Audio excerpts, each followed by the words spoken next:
जय हिंद दोस्तों। यह क्लास मैथमेटिक्स की प्रतिशत अध्याय से है। उन स्टूडेंट्स को फोकस करके बनाई गई है जिनका कॉम्पिटिटिव एग्जाम्स में मैथ्स के नाम से एक टेरर या फोबिया होता है, जिनका मैथ्स बैकग्राउंड है ही नहीं, जिनकी 11th 12th मैथमेटिक्स नहीं रही है या 10वीं तक का भी मैथ्स उनकी अपने आप को वीक मानते हैं। लेकिन याद रखिए, एक जो सब्जी बेचती है ना, वो भी हिसाब बहुत अच्छे से कर लेती है, अच्छे पढ़े लिखों से भी ज्यादा बढ़िया। तो फिर हमारे लिए गणित कोई ज्यादा कठिन नहीं है, लेकिन हम बेवजह डरते हैं और कंपटीशन एग्जाम में एक एक नंबर मायने रखता है, इसलिए आप गणित को छोड़ नहीं सकते हैं। तो कोशिश कर रहे हैं स्पीड विद एक्यूरेसी। देखिए, पहला ही सवाल यह पूछा गया है कि 600 800 का कितना प्रतिशत है। आप लैंग्वेज पे ध्यान दीजिए कि 800 का कितना प्रतिशत, यानी 800 का कितना x प्रतिशत। वो कौन है? 800 का 600 800 का कितना प्रतिशत है, मतलब 800 का कुछ प्रतिशत है, वो किसके बराबर है? 600 के बराबर। तो अभी सवाल को हल कैसे करेंगे? 800 ही इंटू x प्रतिशत, ये x है। जब भी प्रतिशत हटता है चिन्ह तो नीचे 100 लगता है, बराबर क्या है? 600। इकमिंडी इकमिंडी, दुजिमिंडी दुजिमिंडी, अपने पास क्या बचा? 8x बराबर 600। तो x बराबर क्या हो गया? 600 तो है ही। 8 का इधर क्या हो रहा है? गुणा हो रहा है, पक्षांतरण करेंगे, बराबर के उधर जाएगा, 8 का क्या लगेगा? भाग।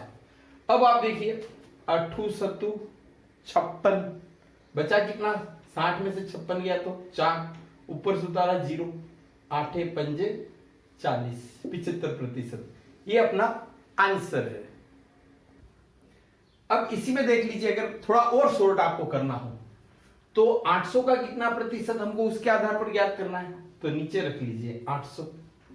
अब 800 का कितना प्रतिशत 600 पूछा, किसके लिए जा रहा है? 600 के लिए। तो 600 कहां आएगा? ऊपर। और कितना प्रतिशत है तो इंटू क्या आ जाएगा? 100%। देखिए, इकमिंडी इकमिंडी, दुजिमिंडी दुजिमिंडी, वही वाली सिचुएशन आ गई।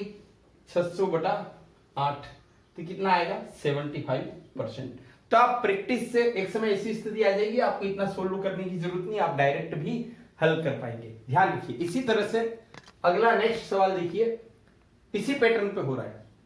25 बटा 2 का x प्रतिशत, यानी 25 बटा 2 इंटू x प्रतिशत। अभी आपको बताया था कि जब प्रतिशत चिन्ह हटता है ना तो नीचे क्या लगेगा? 100। अब 25 बटा 2 का x प्रतिशत कौन है? 150, यानी बराबर क्या कर दिया? 150। अब देख लीजिए, ऊपर तो x है ही, 25 से कम 25, 25 चौक 100, कट गया ना 4 बार। ऊपर बचा x, नीचे क्या आ गया? 4 दूनी 8।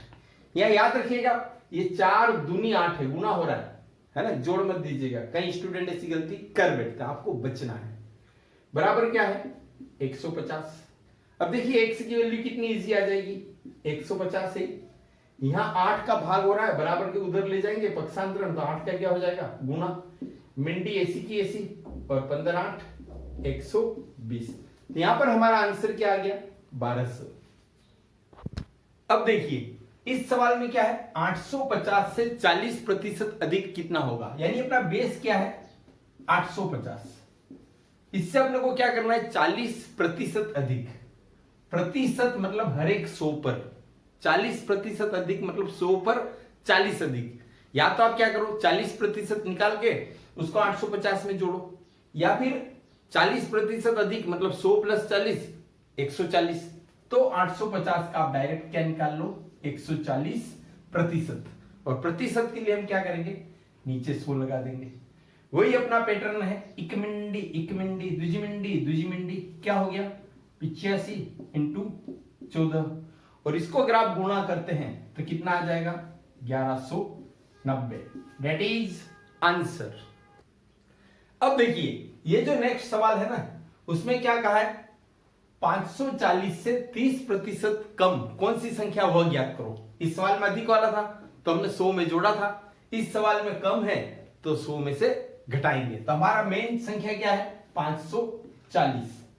अब 30% कम है, यानी 100 पर 30 कम है, तो 100 में से 30 कम हुआ तो कितना हो गया 70%। तो क्या लिखेंगे 70, और प्रतिशत के लिए नीचे क्या आता है 100। अब यहां पर देख लीजिए इकमिंडी इकमिंडी दुजिमिंडी दुजिमिंडी, हमारे पास क्या आ गया 54 इंटू 7। अब आप देख लीजिए 7 चौक 28 का 8 हासिल 2, 7 पंजे 35 और 2 37, 378, ये हमारा आंसर है। अब देखिए इस सवाल में पूछा गया है कि किस संख्या से 720 20% अधिक है। किस संख्या से, माना x से कितना अधिक है 20% अधिक है। अधिक मतलब 100 पर 20 ज्यादा, मतलब x का 120%। प्रतिशत यानी नीचे क्या आ जाएगा 100, तो यानी 720 इस संख्या का 120% है या 20% अधिक है, तो बराबर क्या आ गया 720। अब देख लीजिए इकमिंडी इकमिंडी, हमको वैल्यू क्या निकालनी उस x की, किस संख्या से, यानी उस संख्या की।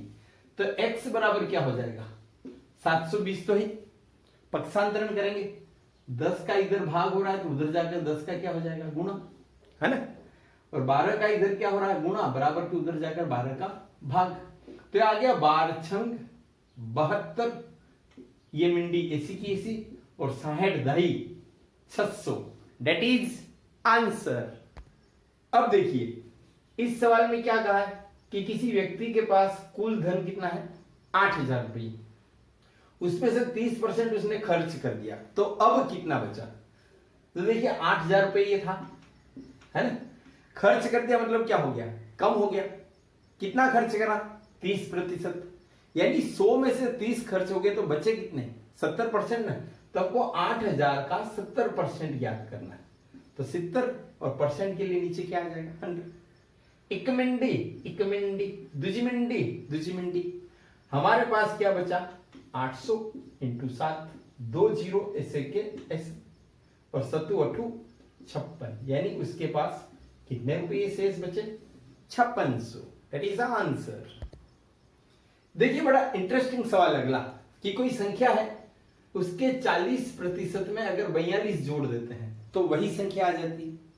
इसका मतलब क्या है कि अगर उस संख्या को अपन 100 मान लेते हैं तो 40% में कितना और जोड़ेगी वही संख्या आएगी 60%, है ना। तो कितना जोड़ रहे हैं हम 42, यानी 60% किसके बराबर है 42 के बराबर। समझ में आ रही बात कि किसी संख्या का 40% 42 में जोड़ा तो पुनः वही संख्या आ गई। तो 40% मतलब अगर 100 है तो 40, यानी 40 में क्या जोड़ेगी फिर से 100 आ जाए 60, मतलब उस संख्या का 60%, और इधर कितना जोड़ा उसी संख्या को वापस लाने के लिए 42, तो 60% किसके बराबर है 42, तो वही उस संख्या का मान क्या होगा। तो वो संख्या अपन क्या मान रहे हैं 100%, तो क्या हो जाएगा 42 बटा 60 इंटू 100। इकमिंडी इकमिंडी, अब देखिए 6 से 42 कितनी बार कटता है 7 6 42 इंटू क्या है 10, इसलिए वह संख्या क्या आ गई 70। इसी का एक और तरीका, अगर आपको थोड़ा सा लॉन्ग टर्म में जाना हो कि माना वो संख्या कितनी है x, उसका 40% क्या हो गया x इंटू 40 बटा 100, उसमें हमने क्या जोड़ दिए 42 जोड़ दिए, तो क्या आ गई वही संख्या आ गई। ठीक है, यही सिंपल सी लैंग्वेज यही कह रहे हैं कि उस संख्या के 40% में 42 को जोड़ने पर वही संख्या प्राप्त होती है। अपन जानते हैं कि भिन्न वाले सवाल हल करने के लिए पहले उसको भिन्न हटाते हैं, तो यहां पर क्या है बटे में 100 है, तो पूरी समीकरण में 100 का गुणा कर दो। तो देखो यहां 100 का अपन गुणा करेंगे ना, तो 100 से 100 कट जाएगा, क्या बचेगा 40x, ठीक है, प्लस यहां 100 का गुणा करेंगे ना तो क्या हो जाएगा 4200, बराबर यहां 100 का गुणा करेंगे तो क्या आएगा 100x। ठीक है, अब पक्षांतरण ऐसा करते हैं कि अंक एक तरफ और शब्द एक तरफ, तो देख लो ये 100x है और ये 40x है, तो इस 40x को उधर ले जाकर घटाएंगे, इधर प्लस का है, कोई चिन्ह नहीं, मतलब हम क्या मानते हैं प्लस का, तो यहां अगर घट जाएगा क्या बचेगा 60x, बराबर क्या है 4200। हमको वो संख्या ज्ञात करनी यानी x की वैल्यू, तो 4200 तो है ही, ठीक है। 60 का इधर गुणा हो रहा है, बराबर के उधर जाकर 60 का क्या हो जाएगा भाग। इकमिंडी इकमिंडी 7 संग 42 प्रियमिंडी ऐसी की ऐसी, दैट इज आंसर। अब हम देख रहे हैं हमारा एक लास्ट सवाल जिसमें पूछा गया है कि किसी संख्या के 56% में से 56 घटाने पर 56 ही शेष बचते हैं, तो वो संख्या क्या होगी। याद रखिए इस तरह के सभी सवालों में आंसर फिक्स है 200 200। इसको ऐसे समझिए, कभी आपसे पूछ ले किसी संख्या के 37% में से 37 घटाने पर 37 शेष बचते हैं, तो संख्या क्या होगी 200। किसी संख्या के 1152% में से 1152 घटाने पर 1152 बचे, तो वह संख्या क्या होगी 200। फिक्स है। इस सवाल को हल करने के पीछे आप परीक्षा में टाइम वेस्ट नहीं करें, direct answer 200, that is answer. देखिए नेक्स्ट सवाल में कोई स्टूडेंट है, उसने किसी परीक्षा में 180 अंक प्राप्त करे, लेकिन इसके बाद भी 30 अंकों से वो फेल हो गया। उत्तीर्णांक यानी पास होने के लिए कितना चाहिए था 30%। तो बताओ उस परीक्षा का कुल पूर्णांक कितना है। अब आप देख लीजिए कि 30% उत्तीर्णांक मतलब 100 में से 30 अंक लाने हैं, मतलब अगर 30% उत्तीर्णांक है तो पूर्णांक कितना हो गया 100%। ये तो अपना बहुत सिंपल सी चीज है। अब यहां जो डाटा दे रखे ना परसेंटेज में नहीं दे रखे, एक्चुअल दे रखे हैं कि वो स्टूडेंट लाया कितना 180 और 30 नंबर से फेल हो गया, मतलब 30 नंबर कम आए, यानी उसको पास होने के लिए 180 और 30 कितने नंबर चाहिए थे 210, ठीक है ना। अब ये 210 नंबर उसको एक्चुअल में चाहिए थे और प्रतिशत में कितने चाहिए थे 30%, ठीक है। मतलब 30% किसके बराबर हो गया 210 के। अपने को क्या पूछा है पूर्णांक, पूर्णांक यानी 100% की वो परीक्षा कुल कितने नंबर की थी, तो 100% के लिए क्या हो जाएगा, एक एक नियम से आप जानते हैं 210 इधर वाली संख्या 30 का क्या हो जाएगा भाग इंटू क्या हो जाएगा 100। देख लीजिए इकमिंडी इकमिंडी और 3 से 21 7 या 21 इंटू 100 तो क्या आ गया 700, यानी वह परीक्षा कुल कितने अंकों की थी तो 700 अंकों की थी, दैट इज आंसर। अब देखिए इस सवाल में देखो यहां पर क्या दे रखे थे एक्चुअल अंक। इस सवाल में थोड़ा सा ट्विस्ट है, परसेंट दे दिए कि एक स्टूडेंट है उसके 20% अंक आए और उसके बाद भी वह 20% है ना 20% अंक आए और 72 अंकों से फेल हुआ। सवाल को ध्यान से समझिएगा। और उत्तीर्णांक यानी पास होने के लिए कितने परसेंट चाहिए थे उसको 30%। तो पूर्णांक यानी उस परीक्षा के कुल अंक यानी उस परीक्षा का 100% ज्ञात करो। तो देखिए पास होने के लिए कितने चाहिए थे 30% अंक, लाया कितना 20% अंक, यानी कितने परसेंट अंकों से फेल हुआ 10%, ठीक है ना। 30% लाने थे और लाया 20%, यानी 10% अंक क्या हो गए कम। और वास्तव में कितने अंकों से फेल हुआ 72 अंकों से, यानी वो 10% अंक किसके बराबर है 72 अंकों के बराबर है। अपने को क्या ज्ञात करना है पूर्णांक टोटल 100%, तो 100% किसके बराबर होगा वही एकक थ्योरम 72 अंश में आएगा और 10 क्या आएगा हर में इंटू 100%। इकमिंडी इकमिंडी 72 इंटू 10 कितना आ गया 720, दैट इज आंसर। अब ये जो नेक्स्ट क्वेश्चन है ना अच्छा स्टैंडर्ड क्वेश्चन है। अब यहां पर क्या कंपैरिजन दे दिया, दो स्टूडेंट है, पहला स्टूडेंट है वह 25% अंक लाया 25% मार्क्स और उसके बाद भी 40 नंबर से फेल हो गया, 40 नंबर से फेल। वहीं दूसरा स्टूडेंट 40% अंक लाया, ध्यान रखिएगा वो 40 अंक है और ये 40% अंक है, कंफ्यूज मत होना। अब ये जो दूसरा स्टूडेंट जो 40% अंक लाया ना ये उत्तीर्णांक से 35 अंक ज्यादा लाया, यानी पास होने के लिए जितना चाहिए था ना उससे 35 नंबर ज्यादा लाया। तो पूर्णांक यानी उस परीक्षा का 100% क्या है वो ज्ञात करना है। अब आपको समझना है कि इसके परसेंट कितने हैं 40% पास होने वाले के, पास जो ज्यादा नंबर लेके पास हुआ, और जो फेल हुआ उसके कितने हैं 25%, यानी दोनों के नंबर का डिफरेंस कितना है 15%। 40 में से 25 घटाएंगे 15%, है ना। वास्तव में ये तो हो गया परसेंटेज में डिफरेंस, उनके नंबरों में डिफरेंस कितना है। देखो ये 40 नंबर से फेल हुआ, ये 35 नंबर एक्स्ट्रा लाया, तो नॉर्मली स्टूडेंट क्या करेंगे, 40 में से 35 गया 5, नहीं, पास होने के लिए जितने अंक चाहिए थे उससे ये कितना लाया 35 नंबर ज्यादा लाया, ठीक है ना। और पास होने के लिए जितने नंबर चाहिए थे ये उससे 40 नंबर क्या लाया, कम लाया, ठीक है। तो जितने चाहिए थे उससे एक बच्चा 35 ज्यादा लाया और दूसरा 40 कम लाया, तो उनके बीच का डिफरेंस कितना हो गया 75 अंक। कितने अंकों का डिफरेंस हो गया 75 अंक, ठीक है।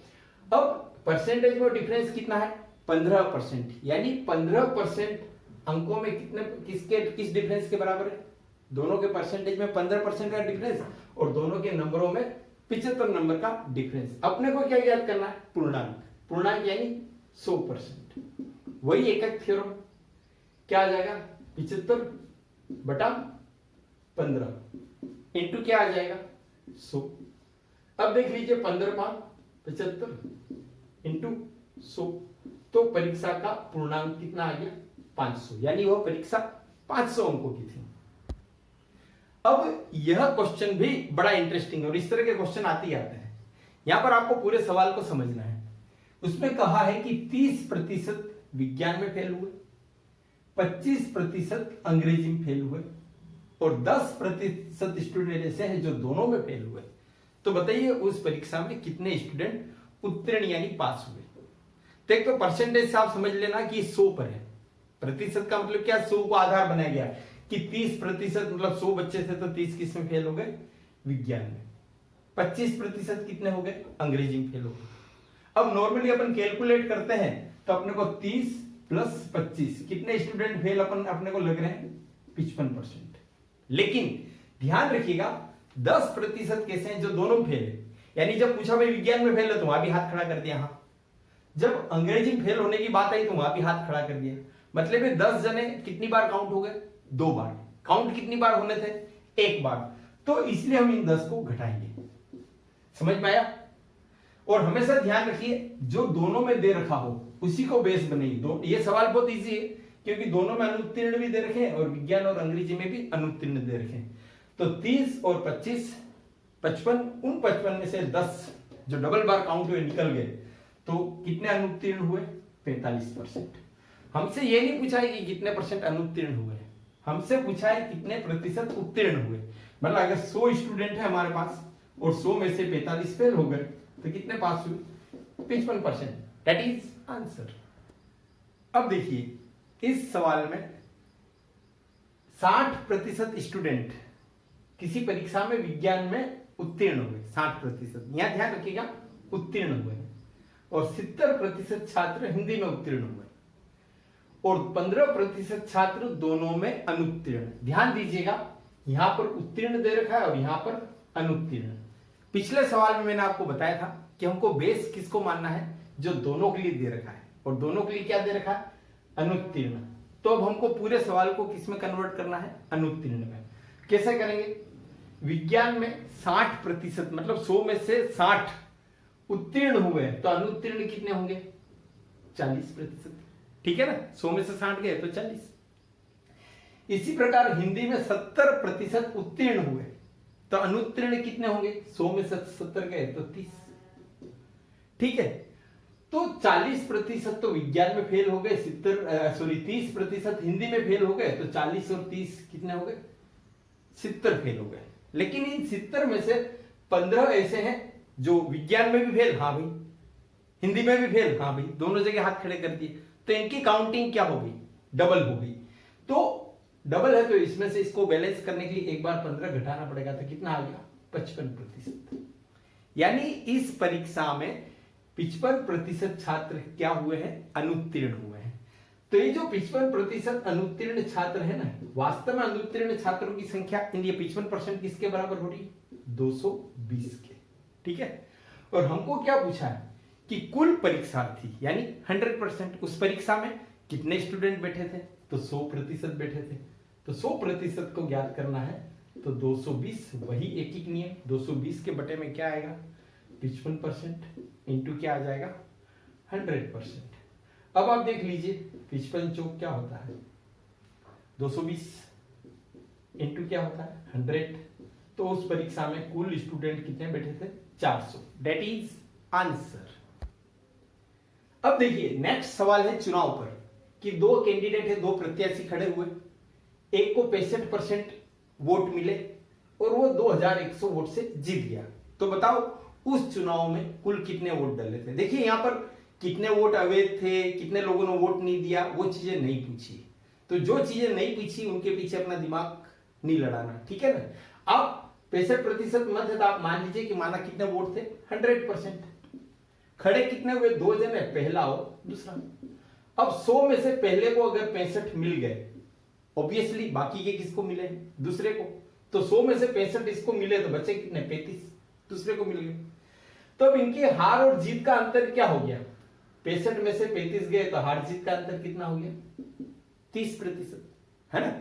अब ये 30% वोट से जीता, 30% वोट इसको क्या मिले अधिक मिले, और वही वास्तव में कितने वोट इसको अधिक मिले जीतने के लिए 2100 वोट, यानी वो 2100 वोट किसके बराबर है 30%। तो 30% वोट ज्यादा मिले, यानी 30% वोट वो ज्यादा लाकर जीता, और यहां पर क्या है 21 वोट ज्यादा लाकर जीता। तो कुल वोट कितने हैं, तो कुल वोट कितने हो गए 100%। क्या हो जाएगा 2100 बटा 30 इंटू 100, इक्विटी। अब 3 से 21 कितनी बार कटेगा 7 बार, ये जीरो ऐसा का ऐसा, इंटू 100 का गुना होगा तो 2 जीरो, यानी उस चुनाव में कुल कितने वोट डले 7000 वोट डले, डेट इज आंसर। अब देखिए इस सवाल में क्या है, ये भी इलेक्शन पर ही बेस्ड है। इसमें कहा है कि 20% मत अवैध यानी रिजेक्ट हो गए। तो मान लीजिए कुल वोट कितने थे 100 में से 20 तो क्या हो गया अवैध, मतलब काउंटिंग में ही नहीं आए। तो अब जो पूरा गेम चल रहा है किस पे चल रहा है 80% वोट पर, ठीक है। अब जीतने वाले को इस वैध मतों का यानी इस 80% का 70% प्राप्त हुआ। जो विनर है ना उस विनर को कितना मिला इस 80% का 70%, 70% मतलब 70/100, इक्विटी दूजी 56, यानी इसको कितने वोट मिले जीतने वाले को 56। अब काउंटिंग में वोट कितने थे 80 में से 56 कौन ले गया विजेता। तो जो लूजर है हारने वाला है उसको कितने वोट मिले 80 में से 56 ये ले गया, बचे कितने 80 में से 56 घटा दो, ठीक है ना, कितना आया 24। हारने वालों को कितना मिला 24 वोट, यानी जीतने वाले और हारने वाले के बीच ये 56% वोट ले गया, ये 24% वोट ले गया, तो दोनों के बीच हार जीत का डिफरेंस कितना रहा 56 में से 24 गया तो 32%। यानी जो हारने वाला है वह 32% वोट से हारा। कितने परसेंट वोट से हारा 32%, और वास्तव में 32% के हिसाब से कितने वोट से हारा 2880, मतलब ये 32% किसके बराबर है 2880 वोट के बराबर है। हमको क्या पूछा कुल कितने मत पड़े, तो कुल मत तो कितने पड़े 100 ही पड़े। अब वो वेद अवेद वो सब अलग वाली बात है, अपने को पूछा क्या गया कुल कितने वोट पड़े। तो याद रखिए अवैध कब घोषित होते हैं वोट पड़ने के बाद। तो हम तो क्या कर रहे मान रहे कि भाई कुल कितने वोट पड़ रहे 100%, तो कितना है कुल वोट, तो आ जाएगा देखिए 2880, वही एक थ्योरम काम में ले रहे, बटा क्या है 32 इंटू 100। तो 32 से 288 9 बार कटता है, 9 ये जीरो ऐसा का ऐसा इंटू 100 तो 2 जीरो ऐसे कैसे, यानी उस चुनाव में कुल 9000 वोट डले, दैट इज आंसर। अब देखिए इसी सवाल में कभी आपसे ये यहां तो क्या पूछा कि कुल कितने वोट डले, कभी आपसे थोड़ा घुमा के पूछ लेते कि कुल कितने मत वैध पाए गए। तो देखिए अपना कैलकुलेशन यही रहेगा कि 32% बराबर कितना है 2880, है ना। अब वैध मत कुल वोट तो 100% थे, 20 अवैध हो गए, तो वैध मत कितने रहे 80%। तो ऐसे में हमको क्या ज्ञात करना पड़ता 80% का। तब हमारा सवाल क्या हो जाता कि 2880 बटा 32 इंटू क्या हो जाता 80। तो ये तो हो जाता 9 से कट रहा है 32 नमाकी 288 और ये 0 ऐसा का ऐसा इंटू 80 और हो जाता गुना। तो 8 नमाकी 72 और ये 2 जीरो। तो ऐसे में वेद मत कितने हो जाते 7200। देखिए यह सवाल ये भी इलेक्शन से है और इसमें जितने सारे फैक्ट्स एंड डाटा दे रखे हैं ना बहुत कठिन माना जाता है लेकिन बहुत इजी। थोड़ा सा समझिएगा। कुल जितने वोटर्स थे ना उसमें 10% ने मतदान में भाग नहीं लिया। तो सबसे पहले मान लीजिए कि कुल कितने वोटर थे 100। अपन यही लिख देता हूं मैं कि 10% ने भाग नहीं लिया तो कुल कितने वोट गिरे 90। मतदाता सूची में 100 नाम लिखे हुए थे 10 जने वोट देने नहीं आए तो वोट कितने जनों ने दिए 90% ने। ठीक है। अब 60 वोट क्या हो गए अवैध घोषित हो गए। इस पॉइंट पर ध्यान रखना यही आपका इस सवाल में की पॉइंट रहेगा। जो विजेता है वह मतदाता सूची के कुल मतों का याद रखिए क्लियर कट दे रखा। मतदाता सूची में कुल कितने नाम है 100। उसने मतदाता सूची का 47% प्राप्त किया। तो उन 100 में से 90 ने तो 10 ने तो वोट दिए नहीं वोट दिए 90 जनों ने। उनमें से 47 कौन ले गया विनर। अब बाकी बचे 90 लोगों ने वोट दिए उनमें से 47% विनर ले गया तो शेष कितने बचे शेष बचे 43। कैसे 100 वोट थे 90 लोगों ने वोट दिए 90% ने 47% कौन ले गया विनर तो बाकी एक्स्ट्रा कितने बचे 43%। इन 43% में लाइन पर ध्यान दीजिएगा जो लूजर को वोट मिले वो भी शामिल है प्लस जो वोट अवैध घोषित हो गए वो भी शामिल है। समझ में आ गया बस यही। तो यहां पर डिफरेंस कितना रहा 43% और 47% का डिफरेंस कितना रहा 4% का। लेकिन ये 4% कब जब हमने ये मान लिया कि 60% जो अवैध घोषित हुए ये अगर हारने वाले को मिल जाते तो उसके वोट टोटल कितने हो जाते 43%। लेकिन जब 60 जो मत अवैध है वो अगर हारने वाले को मिल जाते तो जो वोट का डिफरेंस है ना 308 का वो 60 वोट और हारने वाले के पक्ष में हमने अवैध मत सवाल को सरल करने के हिसाब से डाल दिए तो वो अंतर 60 वोट का क्या हो जाता कम हो जाता। तो 308 में से 60 गए तो कितना बचा 248 यानी वो 4% किसके बराबर हो रहे हैं 248 के बराबर हो रहे हैं। अब अपने को पूछा कुल कितने मत पड़े यानी अपने को कितना ज्ञात करना है 100 वोट तो पड़े नहीं 10% ने दिए ही नहीं तो 100 नहीं पड़े 100 में से 10 कम पड़े तो कितने पड़े 90% पड़े। तो हमारा आंसर क्या आ जाएगा 248। 308 में से 60 गया था इसलिए 248 बटा 4 इंटू 90। देख लीजिए 6 चौक 24 और 4 दूनी 8 62 इंटू 90। ये जीरो ऐसा का ऐसा 9 दूनी 18 का 8 हासिल है 1 6 नमा की 54 और 1 55 कुल 5580 वोट डले। That is answer. अब देखिए अगले सवाल में जाने से पहले मैं आपको बताना चाहूंगा कि जो अभी उन्होंने सवाल किया था ना ये आरएस एग्जाम में आया हुआ है इसलिए आप किसी भी सवाल को लाइटली मत लीजिएगा समझने की कोशिश कीजिएगा और फिर भी अगर कहीं कम्युनिकेशन गैप आ रहा है तो आप कमेंट बॉक्स में या कॉल करके आप और ज्यादा क्लियर कर सकते हैं। नेक्स्ट सवाल है कि कुल 6 लीटर अपने पास घोल है विलियन नमक का उसमें से नमक 30% है तो अंडरस्टूड है बाकी क्या है पानी है। 1 लीटर पानी भाप बन के उड़ गया वाष्पित हो गया तो अब उसमें प्रतिशत नमक कितना रहा ये ज्ञात करना है। तो पहले तो हम देख लेते हैं कि 6 लीटर है कुल घोल उसका 30% यानी 30/100 क्या है नमक है। तो वास्तव में नमक कितना है देख लीजिए 36 18 1 मिनटी बटा 10 यानी 1.8 भाग ये क्या है नमक। 6 लीटर में से 1.8 भाग क्या है नमक है। अब 1 लीटर पानी वाष्पित होकर के उड़ गया तो जो घोल 6 लीटर था ना वो घोल अब कितना बचा 5 लीटर। अब कितना बचा 5 लीटर। अब वाष्पित तो पानी हुआ नमक थोड़ी ना हुआ नमक तो ठोस होता है आप जानते हैं तो नमक तो वही 1.8 भागे। और अब कुल विलियन 6 लीटर की बजाय कितना है, 5 लीटर है। अब इसमें नमक की प्रतिशत मात्रा के लिए हम क्या करेंगे, इंटू 100%। तो देख लीजिए 5 से कटा 20 पंचे 100 है ना, जीरो ऐसा कैसा, 18 दूनी 36, यहाँ एक अंक बाद दशमलव था, यहाँ भी एक अंक के बाद दशमलव। तो अब नमक की प्रतिशत मात्रा उस घोल में कितनी हो गई है, 36%। That is answer.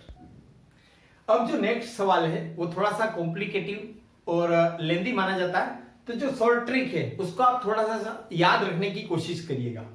इस सवाल में दे रखा है 400 ग्राम घोल दे रखा है, उसमें 30% नमक है। अब ये कह रहे हैं कि कितना नमक और मिलाएं और डालें कि नमक की जो मात्रा है ना 30%, वह बढ़ के कितनी हो जाए, 44%। तो इसकी शॉर्ट ट्रिक मैंने लिख रखी है, जिसको 100 में से घटाकर अपोजिट करना है, ध्यान रखिए। तो शेष मात्रा, तो देखिए मिलाने पर कितना हो जाए, 44%। तो 100 में से 44 गया, तो शेष मात्रा हम यहां पर क्या लिखेंगे, 56 बराबर दी गई मात्रा कुल घोल कितना है, 400। तो यहां ऊपर भी 400 लिखेंगे और सवाल में नीचे भी दी गई मात्रा, यहां भी कितना लिखेंगे, 400। ठीक है।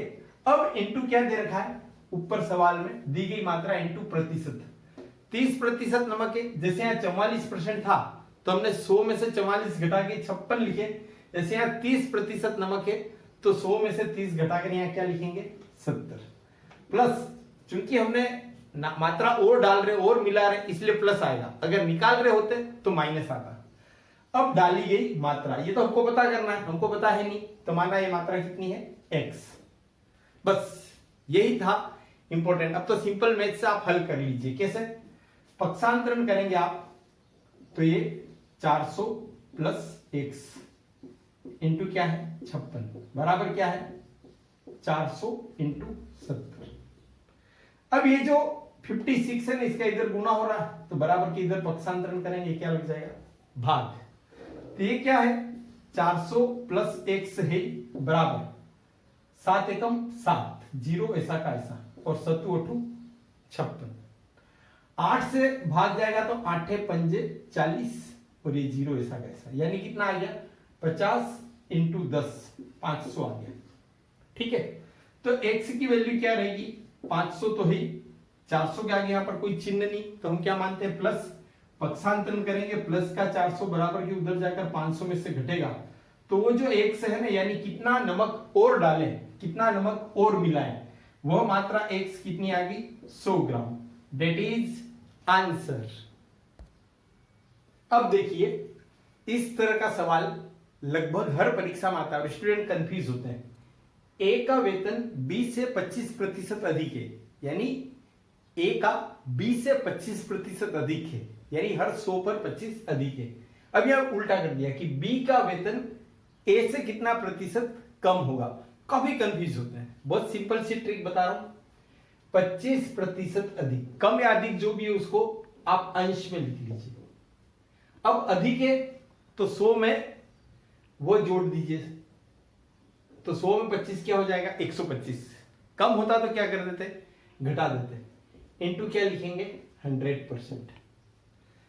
25 5 125, और 5 से 100 कटेगा 20 बार, 20%। इसका मतलब बी का वेतन ए के वेतन से कितना कम है, 20% कम है। That is answer. अब यहां पर एक और अगला क्वेश्चन देख लीजिए इसी तरह से। चीनी यानी शक्कर, उसके भाव में 40% की आ गई, कमी आ गई, तो खपत में कितना प्रतिशत वृद्धि करा, भाव कम हो गए और गृहिणी चारी के पहले उतने रुपए में जितना हम ला रहे थे शक्कर, अभी भी उतने ही रुपये खर्च करें, खर्च पर कोई प्रभाव नहीं पड़े, तो ऐसे में क्या करना पड़ेगा, खपत बढ़ानी पड़ेगी, यानी ज्यादा शक्कर खरीदेगी। कितनी ज्यादा, तो देख लीजिए 40% की कमी, तो ऊपर कमी वृद्धि जो भी हो वही लिखना है, 40 है तो 40 ही लिखेंगे। अब प्रतिशत की कमी हो रही, यानी 100 पर 40 कम हो गए हैं, तो यहां क्या लिखेंगे, 60 इंटू क्या लिखेंगे, 100%। इकमिंडी इकमिंडी, 2 दूनी 4, 2 तिया 6, यानी 100 इंटू 2/3। तो इसको हल करेंगे तो 66 सही 2/3% खपत में क्या हो जाएगी, वृद्धि हो जाएगी, यानी पहले की तुलना में इतनी शक्कर ज्यादा खरीद पाएगी। नेक्स्ट देख लीजिए, अच्छा सवाल है कि मार्केट में चावल के भाव में 20% वृद्धि होगी, ठीक है। अब खर्च में केवल 8% वृद्धि कर सकता है, मतलब जो चीज 100 रुपए की आ रही है वो अब 120 रुपए में आ रही, पर खर्च करने वाले के पास 100 रुपए की बजाय कितने बढ़े, उसके पास 8 रुपए बढ़े, 108 रुपए ही हुए। तो जाहिर है कि वो क्या करना पड़ेगा, उसको कुछ कमी करनी पड़ेगी। कितनी कमी करनी पड़ेगी वह पूछा है। तो देखिए पहले 100 खर्च कर पा रहा था, अब कितना खर्च कर पा रहा, 108। पहले उस भाव क्या था 100, अब भाव कितना हो गया 20% वृद्धि यानी 120 इंटू क्या करेंगे 100%, ठीक है। अब देख लीजिए इकमिंडी बार नमा की 108 इंटू 10 का गुणा करेंगे तो कितना हो गया 90%, यानी पहले यह 100% खरीद पा रहा था, तो अब कितना खरीद पा रहा है 90%, मतलब इसको खपत में कमी करनी है। तो कितनी कमी होगी 10% की कमी करनी पड़ेगी। इसी प्रकार से एक और सवाल देख लीजिए, किसी सिनेमा हॉल में टिकट दर में 20% की कमी कर दी, यानी टिकट की रेट अगर 100 थी तो उसको 20 घटा दी 80 कर दी। अब जाहिर है टिकट दर में कमी करते ही दर्शकों की संख्या में वृद्धि होगी, 30% वृद्धि, यानी पहले अगर 100 दर्शक देखने जा रहे थे तो 130 जा रहे हैं। तो उस सिनेमा हॉल की आय पर क्या प्रभाव पड़ेगा, पहले से कमी या पहले से बढ़ोतरी। तो याद रखिए इस तरह के सवाल में टिकट दर में 20% की कमी, तो 100 में से 20 कम हो गए, कितने हो गए 80। ऐसा होने पर दर्शकों की संख्या में 30% वृद्धि, मतलब 100 की जगह कितने दर्शक आ रहे हैं 130। अगर 2 बार ये आंकड़े लिखे जाते हैं ना तो नीचे एक बार 100 आता है। इकमिंडी द्विजिमिंडी क्या बचा 8 इंटू 13 क्या आ गया 13 8 104, यानी पहले अगर उसकी आय 100% थी तो अब कितनी है 104% है, मतलब उसकी आय में क्या हुई है वृद्धि हुई है, प्लस हुआ है। कितनी वृद्धि हुई है 4%, डेट इज आंसर। अब देखिए इस सवाल में पूछा गया है कि वृत्त की त्रिज्या में 20% की वृद्धि कर दी जाए। यस, अब देखिए ये जो क्वेश्चन है ना कि जिसमें एरिया सरफेस यानी क्षेत्रफल पर क्या प्रभाव पड़ेगा। क्वेश्चन क्या दे रखा है कि एक वृत्त है, वृत्त की त्रिज्या में 20% की वृद्धि की जाती है, 100 पर 20, पहले 100 थी तब कितनी हो जाएगी 120, तो उसके क्षेत्रफल पर क्या प्रभाव पड़ेगा। सबसे पहले आपको पता होना चाहिए इस तरह के सवाल में कि वृत्त के क्षेत्रफल का फार्मूला क्या होता है, पाई आर स्क्वायर। अभी भी आपको पता होगा कि पाई क्या होता है अचर, अचर यानी इसका मान फिक्स है, इसमें कोई परिवर्तन होगा नहीं, तो हम इसको एक तरफ रखते हैं। अब यहां पर त्रिज्या का स्क्वायर है, आर स्क्वायर यानी आर इंटू आर, तो मतलब ये जो त्रिज्या है कितनी बार प्रभावी होगी आर इंटू आर स्क्वायर में। अब त्रिज्या पहले कितनी थी 100, 20% की वृद्धि हो गई तो कितनी हो गई 120। अब दूसरी बार फिर त्रिज्या तो कितना होगा 120। याद रखिए इस तरह के सवाल में जब 2 डाटा हो तो नीचे एक बार 100 लिखते हैं, 3 डाटा हो तो नीचे 2 बार 100 लिखेंगे। तो यहां पर एक बार 100 लिख दीजिए। इकमिंडी द्विजिमिंडी क्या बचा 12 इंटू 12 यानी 144%। तो पहले क्षेत्रफल हम जो प्रतिशत के हिसाब से क्या मान के चलते हैं 100 था, अब कितना हो गया 144, यानी क्षेत्रफल में वृद्धि हुई है। कितनी वृद्धि हुई है 44%, दैट इज आंसर। अब इसी तरह से अगला सवाल देखिए, यहां पर क्या है ए का वेतन बी के वेतन का 40% है, तो बताइए बी का वेतन ए के वेतन का कितना प्रतिशत। इस तरह के सवाल में कैंडिडेट गलती करते हैं, क्योंकि हमने पहले एक सवाल करा है उसमें था कि ए का वेतन बी के वेतन से इतना प्रतिशत अधिक है, तो बी का वेतन ए के वेतन से कितना प्रतिशत कम है। अधिक और कम वाला था, यहां पर अधिक और कम वाला नहीं है, लैंग्वेज पे ध्यान दीजिएगा ताकि आप गलती से बच सके।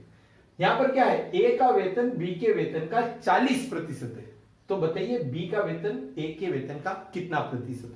शॉर्ट ट्रिक इसमें, इस तरह के सवाल आवे तो सीधा सीधा लिख दीजिए 100 इंटू 100 और नीचे लिख दीजिए परसेंटेज। ठीक है, अब इस सवाल में परसेंटेज की जगह हमारे पास कितना है 40%, यहां पर हम क्या लिखेंगे 40। ठीक है, इकमिंडी इकमिंडी कितना बचा 10, 4 से 100 कितनी बार कटेगा 25 बार, तो 25 250%। यानी हमारा आंसर हो गया कि बी का वेतन ए के वेतन का कितना है 250%। कभी गुना में पूछ ले तो 2.5 गुना अधिक है। अब अगला सवाल हमारा देखिए, बहुत अच्छा सवाल है। बाजरा के भाव में 20% की कमी हुई तो 240 रुपए में पहले की तुलना में 12 किलो अधिक बाजरा खरीदा जा सकता है। तो बताइए बाजरे का पहले का मूल्य क्या होगा। तो यहां पर मैंने आपको बताया था सारे सवाल एक ही रिदम में आ रहे हैं, आपको बस थोड़ा सा ध्यान रखना है कि 20% की कमी वृद्धि जो भी हो अंश में 20 लिखेंगे। अब 20% की कमी हो गई यानी 100 पर 20 कम हुए हैं तो हर में क्या लिखेंगे 100 में से 20 कम कर दो 80 लिखेंगे। इनटू यहां पर हम कीमत लिखेंगे कि 240 रुपए में 12 किलो, तो 240 बटा 12। बस कई बार क्या होता है सवाल लंबा होता है और उसका आंसर उससे भी छोटा होता है। अब यहां पर आप देख लीजिए इकमिंडी इकमिंडी, ठीक है, 2 चौक 8, तो नीचे कितना बचा 4, ये हो जाएगा 12 दूनी 24 और 0, तो 4 पंजे 20, तो मूल्य क्या आ गया 5 रुपीस पर केजी। यह है पहले का मूल्य। लेकिन कई बार सवाल में आगे भी पूछ लेते कि नहीं भाई पहले का रखिए, आप तो वर्तमान मूल्य बताइए।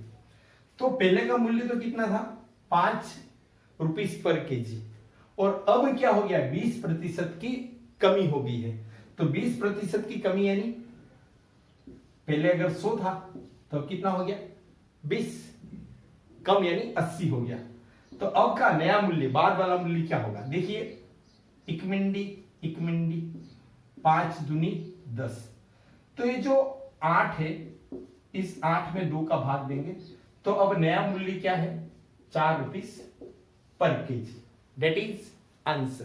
तो आपको घबराना नहीं, पहले वाला है बाद वाला जो भी मूल्य पूछे ना बता दीजिएगा। एक और सवाल है कि कोई मकान है उसका वर्तमान मूल्य 30,000 रुपये है, कितना है 30,000 रुपये, ठीक है। अब प्रति वर्ष 10% की वृद्धि हो रही है यानी 100 की बजाय 10 ज्यादा 110 हो रहे हैं, तो 3 वर्ष बाद उस मकान का मूल्य क्या होगा 3 वर्ष बाद। तो देखिए 10% वृद्धि हुई यानी 100 की चीज कितने में जा रही 110 में। ऐसा कितने साल तक हो रहा है 3 साल तक, तो फिर 110 बटा 100 इंटू फिर 110 बटा 100, ठीक है। इकमिंडी इकमिंडी दुजिमिंडी दुजिमिंडी तिजिमिंडी तिजिमिंडी, ठीक है, चौथी मिंडी चौथी मिंडी, पांचवी मिंडी पांचवी मिंडी, छठी मिंडी छठी मिंडी, ठीक है ना। अब हमारे पास यहां पर क्या बचा 30 है ना, और यहां पर क्या बचा 11 इंटू 11 इंटू 11। कॉम्पिटिशन एग्जाम्स में आपको पता होना चाहिए कि 11 इंटू 11 इंटू 11 यानी 11 का क्यूब, और 11 का क्यूब होता है 1331। इससे पता है क्या होगा परीक्षा में आपका टाइम वेस्ट नहीं होगा वो ज्यादा गुणा वगैरह करने में। अब देख लीजिए 0 ऐसा का ऐसा, 3 एकम 3, 3 किया 9, फिर 3 किया 9 और फिर 3 एकम 3 यानी 39,930 रुपये। यहां पर याद रखिए एक चीज और मैं बता रहा हूं कि कई बार परीक्षा में इस तरह के 3-4 तरह के सवाल एक फार्मूले से होते हैं। अंतिम मूल्य बराबर प्रारंभिक मूल्य 1 plus minus R/100 into T. तो अंतिम मतलब बाद वाला मूल्य 3 साल बाद वाला मूल्य हमको ज्ञात करना है। प्रारंभिक मतलब पहले वाला मूल्य यहाँ क्या आ जाएगा 30,000। 1 प्लस, अब दर बढ़ रही है तो आप क्या लेंगे प्लस, कई बार घट भी रही हो सकती है तो वहां पर फिर क्या आ जाएगा माइनस। R/100 तो यहां पर दर क्या है 10/100। अब अगर अलग अलग दर हुई कभी तो अलग अलग दर वाला लिखेंगे, टाइम टी की जगह क्या है 3 वर्ष। इस तरह से भी इस सवाल को हल कर सकते हैं। अब देखिए इस सवाल में दे रखा है कि ए का वेतन बी के वेतन से 10% कम है, याद रखिए ए का बी से 10% कम है, तथा बी का वेतन सी के वेतन से 25% अधिक है, और आखिरी में दे रखा सी का वेतन कितना है 2400 रुपये। अब इन्होंने पूछा ए का वेतन पूछा है, तो सबसे पहले अपने को क्या दे रखा है सी का वेतन 2400, तो आप ले लीजिए 2400, ठीक है 2400 रुपये। अब बी का वेतन क्या है, इस सी से 25% अधिक है, 25% मतलब 100 पर 25 अधिक है, यानी बी का वेतन कितना हो जाएगा 125/100, ये हो गया बी का। हाथों हाथ इन्होंने क्या कहा है कि ए का वेतन बी से 10% कम है, ये था सी का, ये पूरा किसका हो गया बी का। अब ए का ज्ञात करना है, तो ए का इस बी के वेतन से 10% कम, कम मतलब 100 पर 10 कम, तो क्या आ जाएगा 90/100, और ये वेतन किसका आ जाएगा ए का। अब कैलकुलेट करते हैं कैसे, एक मिंडी दुजिमिंडी कट गए। फिर देख लीजिए 25 चौक 100 और 25 5 125, ठीक है। फिर 4 से आप देख लीजिए 6 चौक 24, यहां तो बचा 6, यहां बचा 5, और यहां पर कितना बचा 90। अब देख लीजिए 6 पंजे 30 इंटू 90, ये तो 6 पंजे 30 हो गया इंटू 90, 2 जीरो ऐसे कैसे, और 9 तिया 27, यानी ए का वेतन कितना आ गया 2700 रुपये, दैट इज आंसर। इसी प्रकार आप देख लीजिए कि ये जो दूसरा सवाल है ना, कि कोई व्यक्ति है उसने अपनी आय का 20% खर्च करा और शेष उसकी क्या होगी बचत, तो अपन समझ गए 20% मतलब 100 रुपये में से उसने 20 रुपये खर्च कर दिए, तो फिर बचे कितने 80। तो इसको अपन 3 कॉलम बना लेते हैं कि एक तो आय, दूसरा क्या है खर्च, और तीसरा क्या है बचत, ठीक है। तो देखो उसकी आय पहले कितनी थी, माना 100, खर्च कितने करे 20, तो 100 में से 20 खर्च हो गए तो बचे कितने 80। अब सेकेंड पार्ट में क्या कहा, आय में 30% की वृद्धि होगी, यानी पहले आय 100 रुपये थी, तो 100 रुपये पर अब 30 रुपये बढ़ गए, यानी अब उसकी इनकम कितनी है 130। अब उसकी बचत में 20% की वृद्धि होगी, यानी पहले बचत कितनी थी 80 पर अब क्या हो गया 20% की वृद्धि, यानी 100 रुपये पर 20 रुपये बढ़ गए, यानी 120% क्या हो रही बचत कर रहा है 120/100, ठीक है। देख लीजिए एक मिनटी दूजी मिनटी, तो 12 7 84 और 12 8 96, यानी पहले वो बचत कितनी कर रहा था 80 रुपए की, अब कितनी कर रहा है 96 रुपए की। तो पहले खर्च कितना हो रहा था 20 रुपये, अब देखो 130 रुपये वो कमा के लाया और उसने बचाया कितना 96, 130 रुपए में से 96 रुपए बचे, मतलब उसने खर्च कितने करे 34 रुपये, 130 में से 96 घटाएंगे तो 34 आ जाएगा। अब यहां पर पूछा खर्च में प्रतिशत वृद्धि, पहले खर्च कितना हो रहा था 20 है ना, अब खर्च कितना हो रहा है 34, तो वृद्धि कितनी हुई 20 से 34 14 की वृद्धि हुई, कितने की वृद्धि हुई 14 की। ये 14 रुपए की वृद्धि कितने खर्चे पर हुई 20 पर, पहले 20 रुपए खर्च कर रहा था, अब 20 रुपए पर 14 रुपये अधिक खर्च कर रहा है, तो 14/20, और परसेंट निकालने हैं तो इंटू 100%, तो 20 पंजे 100 और 14 इंटू 5 14 पंजे 70%, तो उसके खर्च में कितनी वृद्धि हुई 70% वृद्धि हुई, डेट इज आंसर। अब इसी प्रकार एक और लास्ट क्वेश्चन देख लीजिए कि एक सर्वेक्षण हुआ, उस सर्वेक्षण में प्रोडक्ट थे ए और बी, तो 20% ने ए प्रोडक्ट को चुना, 60% ने 60% ने बी को चुना, और बाकी लोग अनिश्चित थे, कंफ्यूज थे, उन्होंने कुछ अपनी चॉइस नहीं बताई, इसलिए कहा गया बाकी निश्चित नहीं थे। अब क्वेश्चन में पूछा है कि बी को चुनने वाले जिन्होंने प्रोडक्ट बी को चुना और जो अनिश्चित है उनमें अंतर कुल 720 का है, तो बताइए इस सर्वेक्षण में कितने लोगों ने भाग लिया। तो सबसे पहले प्रतिशत देखते अपन समझ जाएंगे कि माना कुल कितने लोग थे, कुल व्यक्ति कितने थे 100, ठीक है। उनमें से ए को कितनों ने चुना 20, बी को कितनों ने चुना 60 ने, और जो कंफ्यूज थे अनिश्चित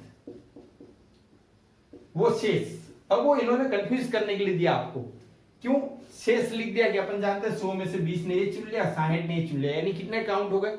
60 और 20 80 काउंट हो गया। बचे कितने? 20 बचे। ये 20 वो है जो अनिश्चित है। यहां पर भी आप देखना क्वेश्चन की लैंग्वेज में कहा गया निश्चित नहीं, और अगली बार क्या कहा गया? अनिश्चित। एक ही बात है, पर वो लैंग्वेज इस तरह से सेट करते हैं कि आप थोड़े से भ्रमित हो जाए, होना नहीं अपने को। अब इन्होंने क्या बताया कि बी को चुनने वाले कितने हैं? 60 है ना, और अनिश्चित वाले कितने हैं? 20। ठीक है, इनमें डिफरेंस कितना आ रहा है? 60 और 20 में डिफरेंस कितना आ रहा है? 40%। ठीक है, अब इन्होंने बताया कि यहां पर डिफरेंस कितना आ रहा है? 720, यानी ये 40% किसके बराबर है? 720 के बराबर है। परसेंटेज में अगर डिफरेंस देखें तो बी और अनिश्चित 60 और 20, 60% और 20% में अंतर कितना बैठ रहा है? 40%। और वास्तव में अंतर कितना देखा है? 720। तो अपने को पूछा है कुल व्यक्ति, तो कुल व्यक्ति यानी 100%। तो वही एक प्रमेय, 720 ऊपर रहेगा अंश में, 40 कहां रहेगा? हर में, इंटू 100। इकमिंडी 4 से 72 कितनी बार कटेगा? 18 बार। तो 18 इंटू 100। इस सर्वेक्षण में कुल कितने लोगों ने भाग लिया?